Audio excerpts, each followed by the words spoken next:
MCQs में सबसे पहले हम ये देख लेते हैं difference between radiation, circulation, conduction and convection. कि ये कह रहे हैं कि इन तीनों चीजों के दरमियान में आप डिफरेंस बता दीजिए। तो ये एक ही पिक्चर से आपको वाज़ेह हो जाएगा। पहले पिक्चर पे ले आइए जरा सा, हम दिखा देते हैं, उसके बाद हम पढ़ भी लेंगे।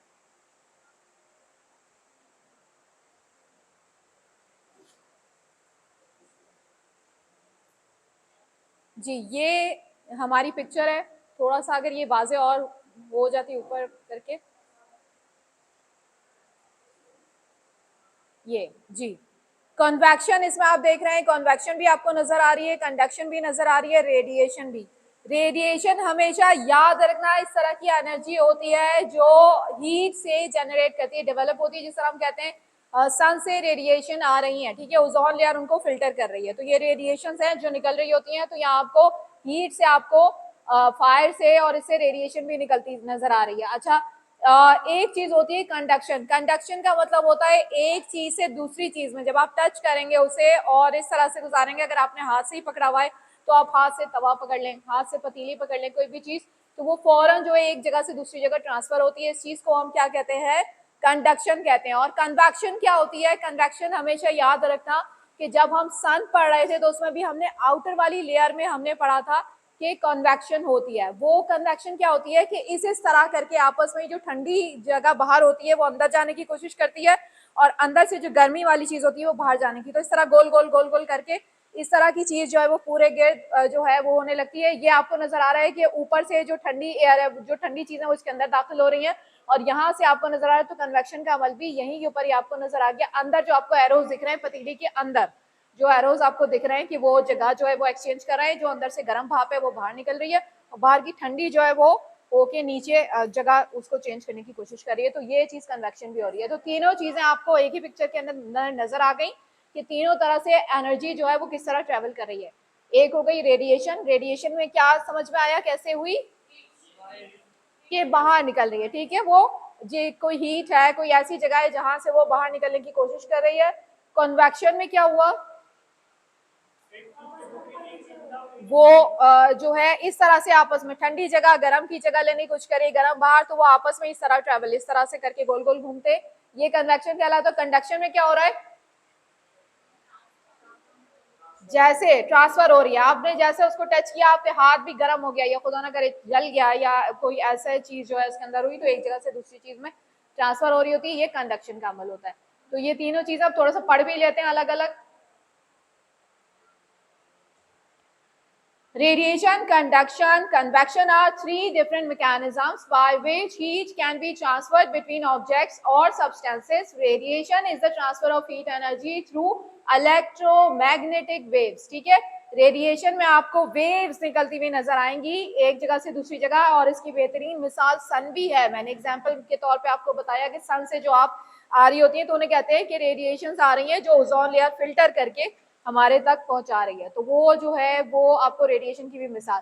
Radiation is the transfer of heat energy through electromagnetic waves which can travel through a vacuum. Example of radiation include heat from the sun और heat emitted by a fire. ठीक है, कोई आग लगी हो किसी जगह कुछ हो तो वहां से भी हीट निकलती है। इसमें मुझे वाकया भी याद आ गया एक हजरत इब्राहिम अलैहिस्सलाम का, कि आप लोगों को याद है वो वाकया या नहीं याद है कि हजरत इब्राहिम अलैहिस्सलाम को जब आग में फेंका जा रहा था नमरूद के पीरियड में, तो क्या हुआ था कि वो कह रहे थे कि अब जो है सवाल ये पैदा होता था कि हजरत इब्राहिम को उस आग में डाला कैसे जाए, क्योंकि उस आग के कोई भी करीब नहीं जा सकता था। इतनी ज्यादा रेडिएशन, इतनी ज्यादा वहां से जो है वो हो रही थी, गर्मी इतनी ज्यादा थी कि कोई करीब जाके उनको धक्का नहीं मसन दे सकता था।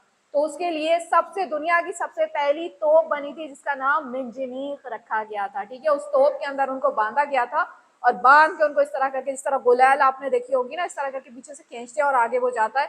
तो हजरत इब्राहिम को इस तरह से उस आग के अंदर फेंका गया था क्योंकि वो आग के शोले इतने बुलंद थे और रेडिएशन इतनी ज्यादा थी कि एक करीब से उनको कोई पकड़ के डाल नहीं सकता था आग के अंदर। तो वो मिंजनीक बनी थी जिसके थ्रू उनको फेंका गया था उसके अंदर, आग के अंदर। तो बहरहाल वो अल्लाह ताला का मौजज़ा था कि वो आग क्या हो जानी थी, गुले गुलजार हो जानी थी। ठीक है, तो वो अंबिया के साथ जब मौजे होते हैं तो वो इसी तरीके के मौजे होते हैं। रेडिएशन आपकी समझ में आया थोड़ा बहुत कि रेडिएशन क्या होती है। हीट जब निकलती है तो वो किस तरीके से निकलती है, वेव्स में ट्रांसफर करती है। Conduction is the transfer of heat energy through direct contact between two objects or substances that are at different temperatures. ठीक है, एक ठंडा था, एक गर्म था, और इसके जो ट्रांसफर हुई हीट एक जगह से दूसरी जगह, यानी आपका हाथ ठंडा था, चूल्हे पे पतीली रखी गर्म थी और आपने टच किया तो वो हीट ने फौरन ट्रांसफर होने की कोशिश की, जिसकी वजह से हाथ खुदा ना करे जला या कुछ इस तरह की चीज हुई। तो वो जो आप को नजर आती है, आप इस्त्री की मिसाल आप कपड़े प्रेस करने के से ले सकती हैं कि कपड़ा पहले ठंडा था, चुड़ी बुड़ी था, इस टाइप का आपने प्रेस किया, उसको इस्त्री की, तो इस्त्री से उसके अंदर हीट ट्रांसफर हुई और वो थोड़ा प्लेन इस तरह का हो गया। तो वो चीज है प्रेस कि conduction is the transfer of heat energy through direct contact between two objects or substances that are different temperatures. For example, if you touch a hot stove, heat is transferred from the stove to your hand through conduction. तीसरी चीज आ जाती है convection. जी आगे बढ़ाइए।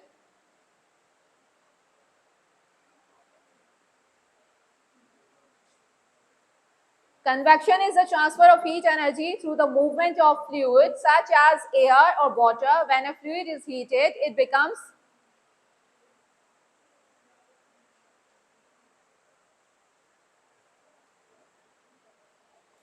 इसका मतलब मैंने आपको बता दिया कि ये वाली जो हीट ट्रांसफर होगी किस तरीके से होगी कि जो ठंडी जगह है वो इस तरह लेने की कोशिश करेगी गर्म जगह की, और गर्म ठंडी पे आने की कोशिश करेगी, और राउंड राउंड इस तरह से वेव्स जो है वो ट्रांसफर होती है। और सन का जब हम स्ट्रक्चर बता रहे थे तो उसकी जो आउटर लेयर में हमने बताया था कि कन्वेक्शन का अमल हो रहा होता है, यानी बाहर से जो ठंडी वो चीजें हैं वो अंदर जाने की कोशिश कर रही होती हैं, और अंदर से रेडिएशन निकल रही है तो हीट निकल रही है तो वो बाहर आने की कोशिश करती है, और इस तरह से राउंड राउंड जो आउटर उसका हाला जो है वो इस तरह से कायम हो जाता है।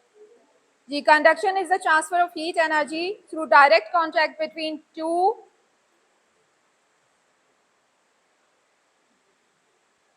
objects or substances that are at different temperatures. For example, if you touch a hot stove, heat is transferred from the stove to your hand through conduction.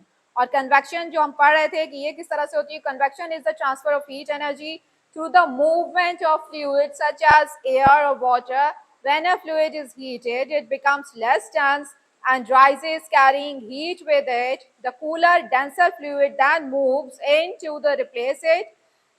This creates a circular motion of the fluid which helps to distribute heat. An example of convection is the movement of air in a room when a heater is turned on. In summary radiation, अच्छा ये heater की इन्होंने मिसाल दी है कमरे में, आप air condition की भी मिसाल ले सकते हैं। ठीक है, कि क्या होता है कि जो गर्म हवा है वो आ रही होती है अंदर की तरफ, और अंदर की जो हवा है वो आप देखते हैं कि बाज़-औक़ात बाहर जा रही होती है।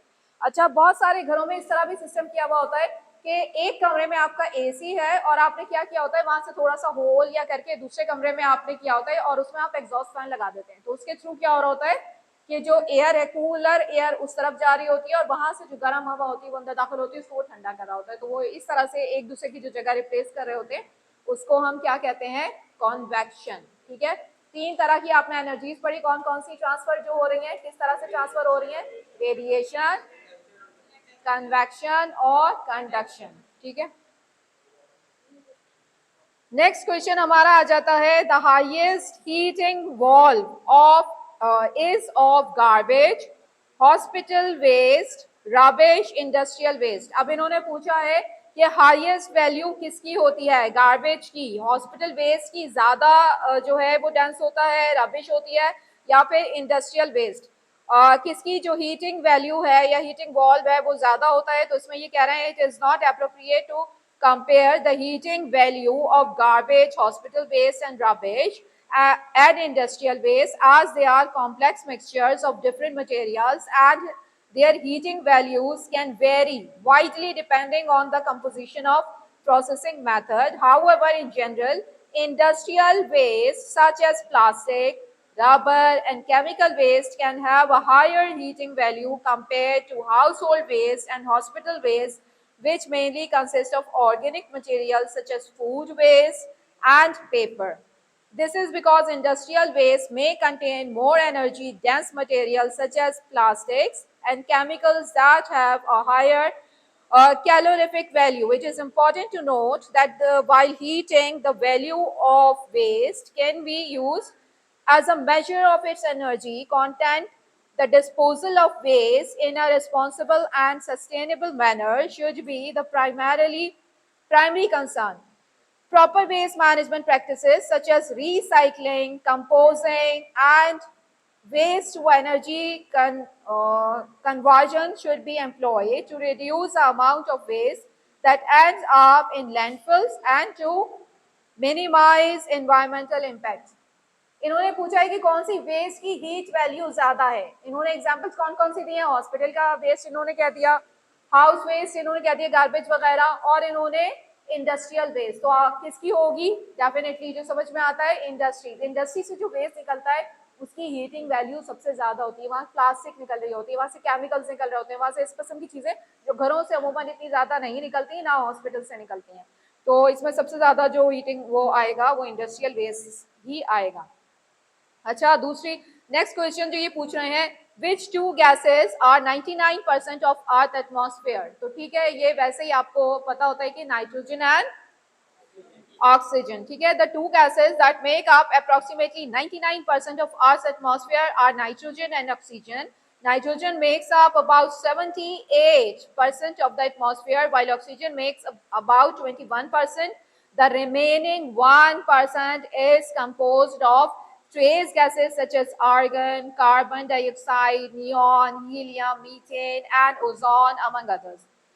The composition of the atmosphere can vary slightly depending on location, altitude, and weather conditions. अच्छा, हमने जब पिछली बार हमने पढ़ा था, चलिए अच्छा हो गया कि अगर ये चलना शुरू हो गया तो ये ले आइए नीचे नेक्स्ट क्वेश्चन पे. इसके हमने पिछली बार हमने एक चीज पढ़ी थी जब हम ज्योग्राफी पढ़े थे, उसमें हमने पढ़ा था लॉन्गिट्यूड एंड लैटिट्यूड. ठीक है, याद है कुछ क्या थे? लॉन्गिट्यूड क्या होते थे? लॉन्गिट्यूड और लेटे हुए लैटिट्यूड. ठीक है, तो अब यहाँ पे एक नया वर्ड यूज हुआ है, ऑल्टीट्यूड. ये ऑल्टीट्यूड क्या होता है? ठीक है, लैटिट्यूड हो गया और लॉन्गिट्यूड हो गया, अब यहाँ आ गया ऑल्टीट्यूड. ये ऑल्टीट्यूड क्या है? हाई. जैसे जैसे हम ऊंचाई पे चले जाते जाएंगे तो हमारा ऑल्टीट्यूड, ठीक है, इस तरह से नापा जाएगा. अब ये आपने गैसेस तो आपने देख ली 99% के the two gases are make up of approximately 99% of earth atmosphere are nitrogen and oxygen. Nitrogen makes up about 78% of atmosphere while oxygen makes up about 21%. The remaining 1% is composed. आपने देखा कि पूरी की पूरा जो हमारा एटमॉस्फेयर है उसमें कौन सी दो गैसें जो है वो शामिल है? नाइट्रोजन और ऑक्सीजन. ठीक है, नाइट्रोजन 78 ले रही है, ऑक्सीजन 21 ले रही है. बाकी का 1% जो है वो बाकी की सारी जितनी और सारी गैसें आ रही है उसमें कार्बन डाइऑक्साइड भी हो गई उसमें, और दूसरी जितने नाम लिखे हुए वो सारे भी हो गए. ओजोन समेत जो है आपकी नियॉन, हीलियम, ये तमाम गैसेस भी हो गई. मोस्ट अबंडेंट जीएचजी गैस कौन सी है ये भी देख लेते हैं पहले. Most abundant green house gas GHG in earth atmosphere is carbon dioxide. सबसे ज्यादा जो ग्रीन हाउस गैसेस में होती है वो carbon dioxide. Green house gases के अंदर वाटर वेपर्स भी आते हैं, कार्बन डाइऑक्साइड भी आती है. While carbon dioxide is relatively minor component of atmosphere, it plays a crucial role in regulating Earth's climate by trapping heat and keeping the planet warm enough to support life. ठीक है, carbon dioxide में सबसे बड़ी सलाहियत ये होती है कि ये अपने अंदर क्या जज्ब कर सकती है? हीट जज्ब कर सकती है, जिसकी वजह से क्या होता है, वह जिंदगी के आसार नमूदार होते हैं. क्योंकि हमारी जो जिंदगी है इसके लिए एक दर्जे हरारत जरूर होना चाहिए. अगर वो दर्जे हरारत नहीं होगा तो ठंड की वजह से क्या होगा?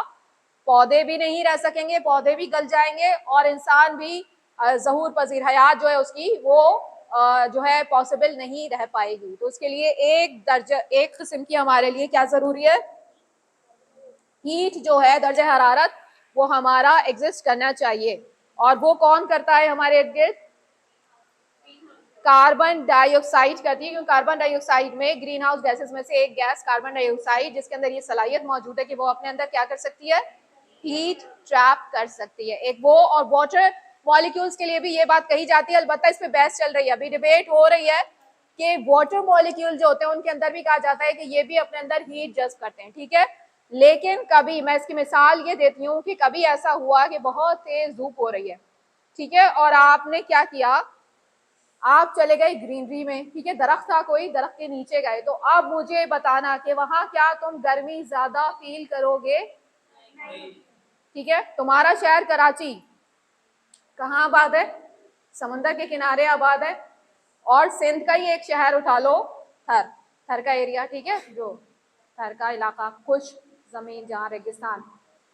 तो मुझे बताना टेम्परेचर्स का फर्क क्या होता है, थर में जो टेम्परेचर होता है वो किस तरह का होता है और कराची में टेम्परेचर किस तरह का होता है।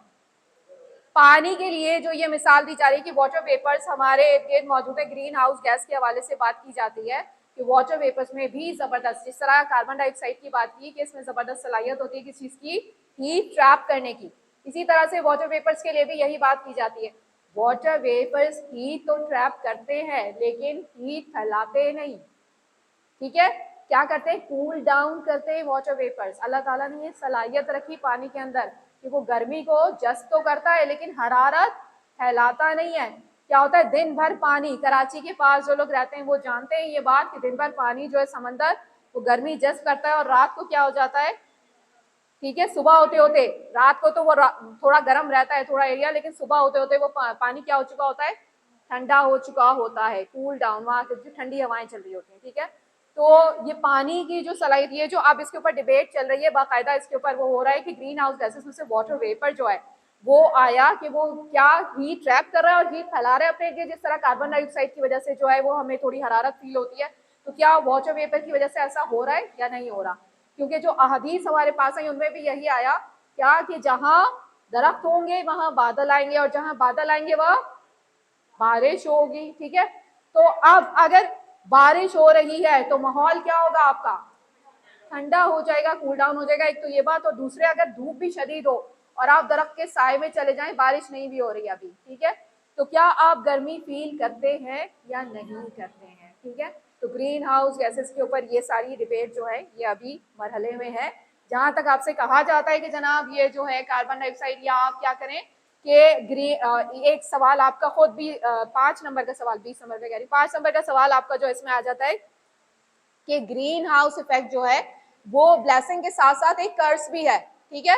तो क्या वो कर्स है, इसके ऊपर डिबेट अभी जारी है, ठीक है। अभी इसका नताइज बिल्कुल हतमी बरामद नहीं हुए, लेकिन पहले ये कहा गया था कि ग्रीन हाउस जो इफेक्ट है इसकी वजह से क्या हो रहा है, दरख्त कम करने चाहिए हमें। अगर हमने इतनी ग्रीनरी अपने इर्द गिर्द कर ली तो फिर क्या हो जाएगा, हीट ट्रैप होगी, और हीट ट्रैप होने की वजह से जो क्लाइमेट चेंज हम देख रहे हैं कि ग्लेशियर्स पिघल रहे हैं या इस तरह के जो, उसकी वजह से जो है वो सुनामी आ जाता है, ग्लेशियर पिघलता है तो उसकी वजह से पानी फैलता है, तो पानी फैलेगा तो सैलाब आ जाता है, या इस तरह की चीजें हो जाती हैं। तो वो उनका जो है वो ये करने की कोशिश कर रहे थे कि ये इस वजह से होता है। बहरहाल इसके ऊपर डिबेट, मुख्तलिफ लोग अपनी अपनी राय का इजहार कर रहे हैं। हमेशा याद रखना कि जब नेचर होगा, जहां नेचर है वहां क्या है, फलाह है, वो फलाह का रास्ता है। तो जहां कुदरत के अवामिल अमल दखल होंगे वहां के ऊपर आपको फलाह की चीज नजर आएगी, नुकसान की चीज नहीं होगी। लिहाजा ग्रीन हाउस गैसेस के हवाले से ये बात अभी जो है अंडर कंसिडरेशन है, क्योंकि दोनों तरह के लोग इसके ऊपर डिबेट कर रहे हैं, दोनों पार्टीज। अच्छा, बहरहाल the most abundant greenhouse gas in Earth's atmosphere is carbon dioxide. While carbon dioxide is a relatively minor component of the atmosphere, it plays a crucial role in regulating Earth's climate by trapping heat and keeping the planet warm enough to support life. अब जिंदगी को भी दर्जा हरारत की जरूरत है, तो वो कार्बन डाइऑक्साइड काम कर रही थी। The concentration of carbon dioxide in the atmosphere has been increasingly steadily over the past century, primarily due to human activities such as burning fossil fuels, deforestation and land use changes. ठीक है, अब यहाँ के ऊपर वो कह रहे हैं कि ह्यूमन एक्टिविटीज की वजह से, हमने हजरत इंसान ने क्या काम किया, फॉसिल फ्यूल्स जलाए एनर्जी के लिए। फॉसिल फ्यूल्स क्या है, पेट्रोल, डीजल, ये सारे क्या हैं, ये फॉसिल फ्यूल्स हैं, यानी जमीन के अंदर से ये पेट्रोल जो निकाला जाता है ये दरअसल उन जानवरों की खालें हैं, जो जानवर जो रह गए, डायनासोर्स वगैरह और इस टाइप के बड़े जानवर या दूसरे, कि उनकी खाल पिघल के जो है वो आपको पेट्रोल की शक्ल में या इस तरह की जो है वो बनी फॉसिल फ्यूल्स, इसीलिए इनका नाम फॉसिल फ्यूल्स हो गया। फॉसिल फ्यूल्स आप जला रहे हैं, एनर्जी के लिए यूज कर रहे हैं, चाहे आप ट्रैफिक में यूज कर रहे हैं अपनी दुनिया के अंदर, चाहे आप उससे जहाज और प्लेन या रॉकेट जो भी चीजें आप उड़ा रहे हैं, आप बाहर तक जा रहे हैं, आसमान तक, ठीक है। तो ये सारी चीजों में आप ये इस्तेमाल कर रहे हैं, बर्निंग फॉसिल फ्यूल्स। डिफॉरेस्टेशन क्या हो गई कि जंगलात खत्म हो रहे हैं, ठीक है, आग लग गई कहीं किसी वजह से, या कहीं का मौसम इस काबिल नहीं रहा कि वहां से जंगलात जो है आहिस्ता आहिस्ता खत्म होना शुरू हो गए। तो इसकी वजह से भी अब मैं कहती हूँ कि अगर फर्ज कर लो कि एक तो कुदरती ही ऐसा कुछ सिलसिला हो रहा है जिसकी वजह से जंगल कम हो रहे हैं, दूसरा आप इस डर के मारे कि कहीं ग्रीनरी इतनी ज्यादा ना हो जाए, जमीन को गंजा करना शुरू कर दो, अगर जमीन गंजी हो गई और आपके जो सारे दरख्त खत्म हो गए, तो फिर बताओ कि सांस कैसे लोगे? सांस लेने के लिए भी किसकी जरूरत है? दरख्तों की जरूरत है, ग्रीनरी की जरूरत है। खाने के लिए आपको किस चीज की जरूरत है? ग्रीनरी की जरूरत है। ग़िज़ा के लिए, इंसान की बका के लिए किसकी जरूरत है? दरख्त की जरूरत है। जो मैं कहती हूँ हमारा सबसे अच्छा, हमारा सबसे प्यारा दोस्त, हमेशा से जो अल्लाह ताला ने हमसे पहले जिसे तख्लीक किया और हमारे वजूद के लिए इसकी जो है वो बका वो बहुत जरूरी है। तो ये जो दरख्त है हमारा, ये हमारे लिए हर तरह से। तो अब अगर आपको ग्रीन हाउस गैसेस के हवाले से सवाल आता है तो थोड़ा सा अपना आइडिया आप एक दो लाइन में जरूर जाहिर कर सकते हैं या डाल सकते हैं कि भाई ये ग्रीन हाउस गैसेस जो है इन पे अभी डिबेट चल रही है। नेट से सर्च कर लो, थोड़े से ऐसा मटेरियल निकाल लो अपने पास जहाँ से तुम्हें ये मिल जाए कि भाई ग्रीन हाउस गैसेज जो है वो लाजमी, इसमें जो सारी गैसेज है यानी जैसे वाटर वेपर्स कहा जा रहा है, तो वो जरूरी नहीं है कि वो जो है वो नुकसानदेह हो या हार्मफुल हो या कर्स हो। ठीक है, 5 नंबर का सवाल आपका क्या आता है कि ब्लेसिंग के साथ साथ ये कर्स भी है, यानी जितना ग्रीन आपकी ग्रीनरी ज्यादा होगी उतना नुकसान का बाइस हो सकता है हीट ट्रैप होने की वजह से, जिसकी वजह से ग्लेशियर्स पिघल सकते हैं, जिसकी वजह से दुनिया में जो क्लाइमेट चेंज आप देख रहे हैं और नई आफात जो आ रही हैं उसकी वजह से जो एक डिबेट बनी हुई है। ठीक है, the concentration of carbon dioxide in the atmosphere has been increasingly steadily over the past century, primarily due to human activities such as burning fossil fuels, deforestation, and land use changes. This increase in carbon dioxide and other greenhouse gases is causing global temperatures to rise. Temperature जब rise हुआ, leading to changes in weather patterns. मौसमों में तब्दीली आई, सी level rise, और उसकी वजह से सी level rise का मैंने बता दिया, ग्लेशियर्स पिघलेंगे तो पानी क्या हो जाएगा? ऊंचा हो जाएगा। सी लेवल आपका राइज हुआ, सुनामी वगैरह आने का खतरा होता है। And other impacts on the environment and human societies, इसके अलावा दूसरे एनवायरमेंटल इफेक्ट्स और ह्यूमन सोसाइटीज जो हैं वो उनके ऊपर असरात आपने देखे। What about water vapour? ठीक है, अब ये वाटर वेपर के लिए क्या चीज हमें सामने आ रही है, नजर आ रही है? Water vapour is also green house gas, ये भी ग्रीन हाउस गैस है and it is the most abundant GHG in the earth atmosphere. However its concentration in the atmosphere varies widely depending on location। अब ये depend करता है कि ये कौन सा इलाका, कौन सा ये जमीन के हमारी कौन सी लोकेशन के ऊपर ये इलाका मौजूद है, ऑल्टीट्यूड के ऊपर डिपेंड करेगा एंड वेदर कंडीशंस के ऊपर। In general concentration of water vapour in the atmosphere increases with temperature. जैसे जैसे टेम्परेचर इंक्रीज होता है एटमॉस्फेयर में, वहां आपको वाटर वेपर इस तरीके से उनमें चेंजेस नजर आती है, which makes it an important feedback mechanism in the climate system. और इसी तरह से क्लाइमेट सिस्टम के अंदर आपको चेंज नजर आएगी।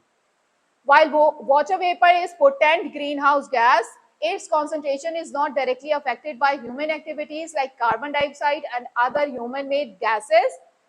इंसान की वजह से इतनी ज्यादा इसके अंदर चेंजेस नहीं आती हैं, इलाके की वजह से ज्यादा आती है। ठीक है, however changes in temperature caused by human activities can lead to changes in amount of water vapour in the atmosphere which can amplify the warming effect of other greenhouse gases। Therefore water vapor is considered a feedback mechanism। अब इसको feedback mechanism कह रहे हैं in the climate system rather than a primary driver। ठीक है, अब primary driver तो ये नहीं है, ये बात साबित हो गई जो उन्होंने तहकीकात की और सब कुछ हुआ जिससे पता चला कि ये प्राइमरी ड्राइवर नहीं है of the climate change, like carbon dioxide. जिस तरह के कार्बन डाइऑक्साइड को हम कह रहे हैं, और क्यों कह रहे हैं?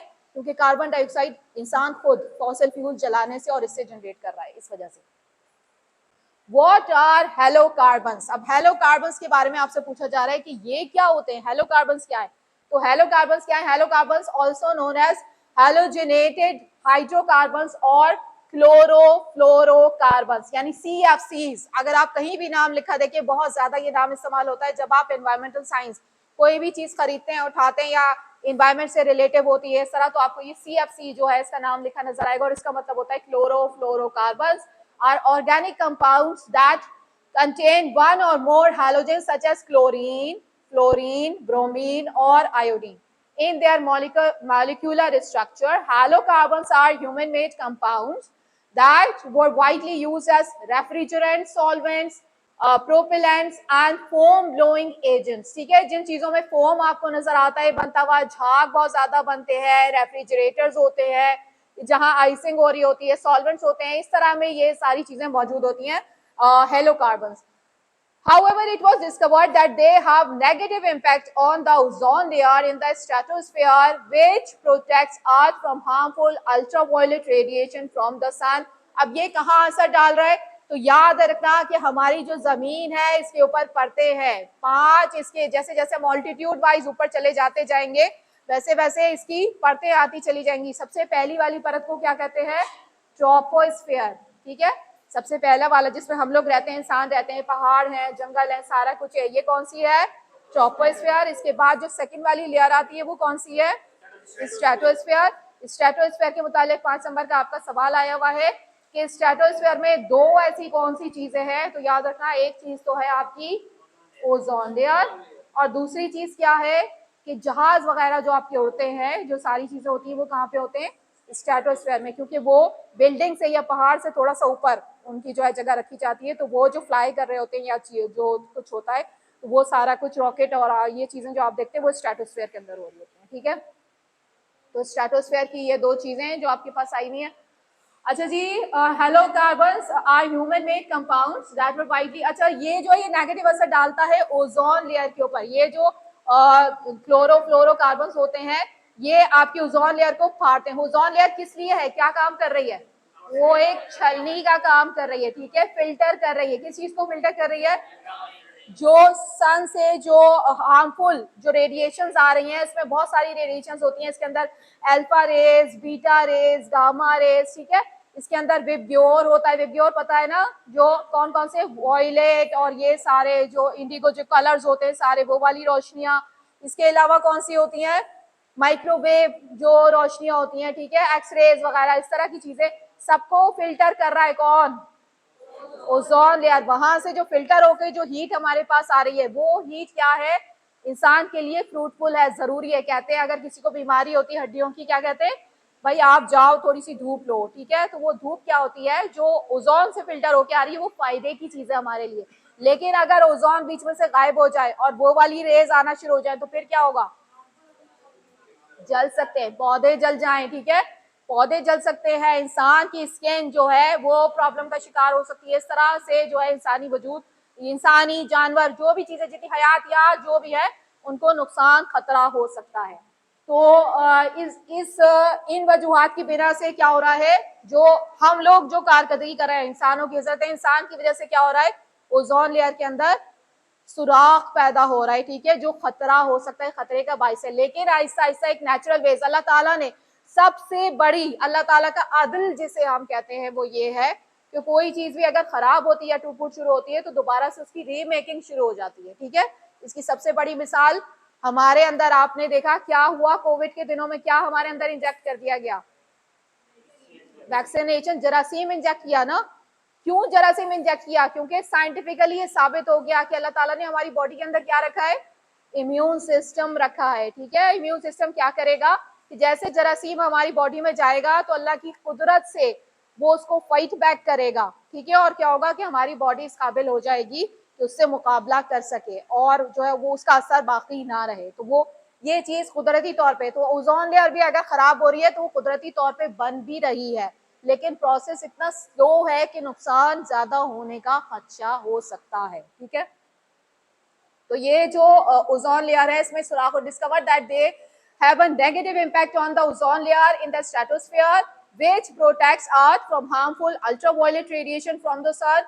When halocarbons are released into the atmosphere, they can break down and release chlorine and bromine atoms that destroy ozone molecules. ठीक है, क्लोरीन और जैसे ही फ्लोरीन आइटम्स इसमें से निकलेंगे तो फिर क्या हो सकते हैं? ओजोन लेयर को नुकसान पहुंच सकता है। Due to the negative impact of halocarbons on ozone layer, the production and use of most halocarbons have been phased out under the Montreal Protocol and international treaty signed in 1987. अच्छा, ये 1987 में एक treaty sign की गई थी, Montreal protocol. तो ये याद रखना कि ये मॉन्ट्रियल प्रोटोकॉल ओजोन को बचाने के लिए एक ट्रीटी थी जो है वो पेश की गई थी। और इसके अंदर क्या था कि ओजोन को सारी जो कंट्रीज थी वो मिलकर जमा हुई और उन्होंने कहा था कि ओजोन को बचाने के लिए काम करनी चाहिए। अभी आप एक और सवाल भी पढ़ेंगे जिसमें आप कॉमन्स के बारे में पढ़ेंगे कि अर्थ कॉमन्स क्या है। तो अर्थ कॉमन्स जो है उन चीजों को कहते हैं, वो हम सवाल जैसे आता है तो हम आपको बताते हैं कि जो सबका मसला हो। ठीक है, कॉमन्स यानी पूरी दुनिया का मसला है वो चीज जो है वो स्टडी करते हैं उसको और उसी हवाले से उस पर फैसले किए जाते हैं। उन्हीं में से एक मॉन्ट्रियल प्रोटोकॉल है जो किसके लिए बनाया गया? ओजोन के लिए। हाँ, however some halocarbons such as Hydrochlorofluorocarbons are still used in some countries for specific applications but are being phased out globally. अब ग्लोबली फेज आउट होने का मतलब क्या हुआ कि इनके ऊपर ट्रीटी पास कर दी गई कि ये वाले केमिकल्स कोई इस्तेमाल नहीं करेगा, अगर करेगा तो उसको पेनल्टी भुगतनी पड़ेगी, ठीक है, उसको उसका हर्जाना अदा करना पड़ेगा, लिहाजा ये वाले केमिकल्स ना इस्तेमाल किए जाएं बड़े पैमाने पे। वो ये हम सबको नुकसान पहुंचा रहे हैं, हमारी ओजोन लेयर को नुकसान पहुंचा रहे हैं, इससे खतरा है। तो इस तरह की जो ट्रीटीज हैं वो साइन होती रहती हैं और इस तरह की चीजें। तो ये रेफ्रिजरेंट्स आपको नजर आ रहे हैं, हाइड्रोक्लोरोफ्लोरोकार्बन्स, ठीक है, ये क्लोरोफ्लोरोकार्बन है और वो हाइड्रोफ्लोरोकार्बन। तो ये इस तरह की चीजें जो हैं इनके ऊपर पाबंदियां लगाई जाती हैं, इनके जो वो केमिकल स्ट्रक्चर्स हैं वो भी बताए हुए हैं।